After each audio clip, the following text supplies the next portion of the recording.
Number 20 देखिए क्या कह रहा है, दो बिंदु ए और बी के स्थिति सदिश यहाँ पे दिए हुए हैं। वेक्टर ए बी की दिशा में इकाई सदिश भी ज्ञात करना है, ए बी की दिक को भी बतानी है और वेक्टर ए बी के तीनों अक्षों के साथ जो कोण बनता है उन्हें भी ज्ञात करना है।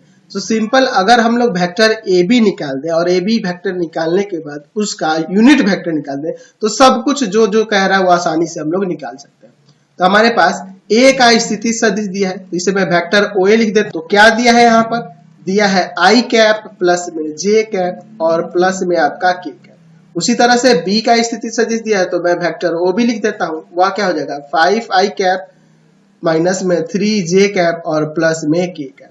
तो चलिए सबसे पहले वेक्टर ए बी की बात करते हैं। तो वेक्टर ए बी का क्या होगा, बी के स्थिति सदिश में से ए का स्थिति सदिश घटा देंगे, यानी कि हो जाएगा आपका 5 आई कैप माइनस 3 जे कैप प्लस का के कैप माइनस का आई कैप प्लस जे कैप और प्लस के कैप। इसी तरह से ना सॉल्व करेंगे।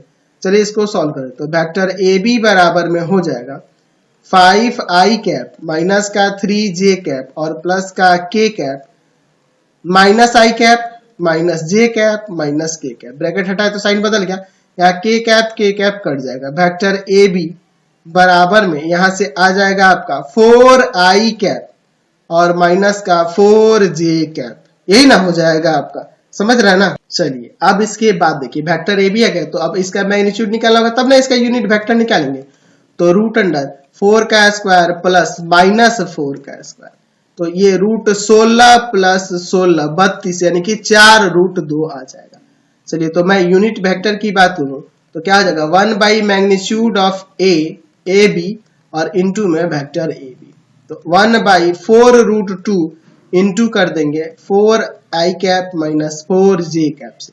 चलिए मल्टीप्लाई करेंगे तो यहाँ से यूनिट वेक्टर ए बी निकल के आ जाएगा। यूनिट वेक्टर ए बी बराबर क्या हो जाएगा 1 by root 2 I cap minus 1 by root 2 J cap, यही ना।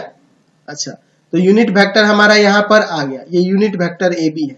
तो जब यूनिट वेक्टर ए बी आ गया तो हमें क्या क्या निकालना है, तो हमें निकालना है, ऊपर देख लीजिए, हमें यूनिट वेक्टर भी निकालना था, इकाई सदिश भी निकालना है, इसकी दिक को निकालनी है और इनका कोण भी निकालना है।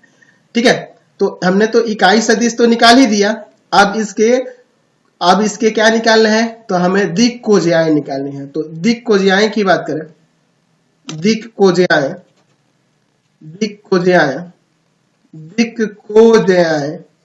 वह क्या क्या हो जाएंगी, तो दिक कोज्याएं इसकी हो जाएंगी 1 by root 2 minus 1 by root 2 और 0, के वाला कंपोनेंट नहीं है तो 0 ले लेंगे।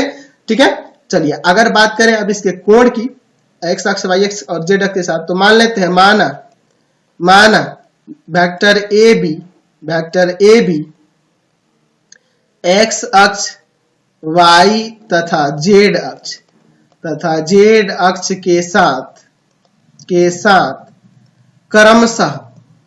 क्रमशः अल्फा बीटा तथा गामा कोण बनाता है। हम लोग अल्फा बीटा गामा कोण बनाते हैं, ये मान लेते हैं। यानी कि यहां से कॉस अल्फा बराबर 1 बाई रूट 2, कॉस बीटा बराबर में हो जाएगा माइनस 1 बाई रूट 2 और कॉस गामा बराबर में हो जाएगा आपका 0। तो 1 बाई रूट 2 की बात करें तो कॉस में ये कितना डिग्री का हो जाएगा 45 है ना, 45 डिग्री का। अच्छा यहाँ पर तो ये आ जाएगा आपका कॉस में, ये चला जाएगा किस में जी, सेकंड क्वाड्रेंट में चला जाएगा ना जी, तो हो जाएगा आपका 180 माइनस का 45। आप चाहो तो इसको सॉल्व कर सकते हो और ये गामा बराबर 90, ये सॉल्व करेंगे तो आपका 135 आ जाएगा। तो अल्फा बीटा गामा तीनों कोण हमारे यहाँ पर निकल के आ गए, समझ गए। चलिए अगर